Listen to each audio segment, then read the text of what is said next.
Hello， 我是大脸喵。平时呢，在制作模型的时候，总是需要很多贴图。其中呢，有一种贴图经常会用得到，就是 Cavity Map。那它是增强材质细节的一种非常重要的纹理贴图。在 ZBrush 中呢，也是可以制作这种贴图的。这样呢，就不用导出高模、低模去别的软件里制作了。首先呢，保证模型有一个 UV， 并设置好 UV 的尺寸。接着呢，把材质换成扁平的这个颜色。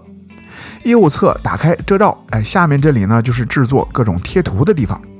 打开凹缝遮罩这个选项，点击凹缝遮罩就生成了这个 Cavity Map。这里的模糊调整的是细节的程度。模糊是1的时候呢，就是生成很多细小的细节。模糊是100的时候，生成的就是比较大的形状。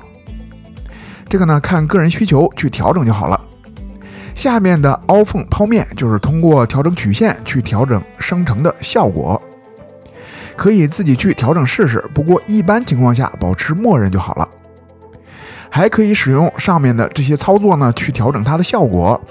毕竟现在它还是遮罩，强化蒙版、弱化蒙版，还可以模糊遮罩处理一下。总之呢，是能做出很多效果的。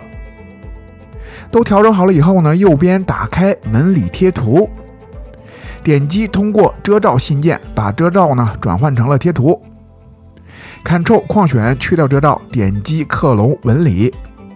接着在上面纹理这里呢，选中贴图，垂直翻转一下，然后就可以导出这个贴图了。